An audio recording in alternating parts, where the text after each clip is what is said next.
একদিন আমাকে মনে পড়বে, কিন্তু সাহস করে ফোন দিতে পারবে না। লজ্জায় নিজেকে সংবরণ করবে। আমাদের এত গল্প আর এত স্মৃতি জমেছে যে তুমি অন্য কারো মাঝে আমার ছায়া দেখবে, কিন্তু সেখানে আর আমাকে পাবা না। একটা আক্ষেপ জন্ম নিবে তোমার ভিতরে। রাত গভীর হলে আমার ফেসবুক ওয়াল ঘুরতে মন চাইবে তোমার। হয়তো সব বাধা ভেঙে মনের সাথে যুদ্ধ করে হলেও আমার প্রতিটি পোস্ট দেখবে, হাসবে, রাগ করবে, কিন্তু আমাকে সেই অনুভূতি বলতে পারবে না।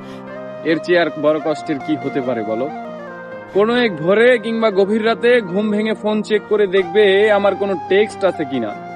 আমাকে না পেয়ে তোমার যেই দীর্ঘশ্বাস জন্মাবে তা তোমার প্রাপ্য ছিল। আমি তো কোনো অন্যায় করিনি। এখন যার সাথে আছো তাকে নিয়ে যতই সুখে থাকো, যতই ভালো থাকো, আমি জানি আমাকে তোমার মনে পড়বেই, কারণ আমি তোমাকে ঠকাইনি।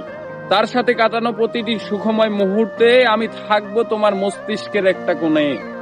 এর চেয়ে বড় শান্তির আর কি হতে পারে বলো? আমাকে কষ্ট দেওয়ার প্রতিটি পাপ তোমাকে ঘিরে ধরবে। একদিন তুমি অসুখী হবে, একদিন তোমারও আমার জন্য কাঁদতে মন চাইবে, কিন্তু চোখের পানি আর আসবে না। এক শীতে সমুদ্রে স্নান করতে যাবে, সাথে প্রিয় মানুষটা থাকবে, অথচ সেখানে আমার থাকার কথা ছিল। এক জ্যোৎস্নার রাতে আকাশ দেখে তোমার চোখের কোণায় পানি জমবে। এত সুন্দর রূপালী জ্যোৎস্না আমাকে ছাড়া দেখবে, আর কষ্ট তোমাকে জাপটে ধরবে না। এটা হয় বলো? একদিন আমাকে দেখার জন্য আকুল হবে, রাস্তায় খুঁজবে, পাবে না। সেদিন আঘাত লাগবে, সেদিন বুঝবে কি অন্যায় করেছো।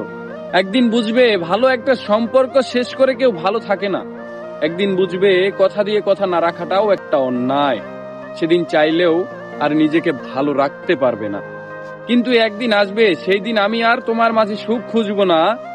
আমি না চাইতেও তোমার দেওয়া প্রতিটি অবহেলা একদিন আমার জীবনে অন্য কারো মাধ্যমে সুখ হয়ে ফেরত আসবে, কিন্তু আমি আর তোমাকে মনেও করব না।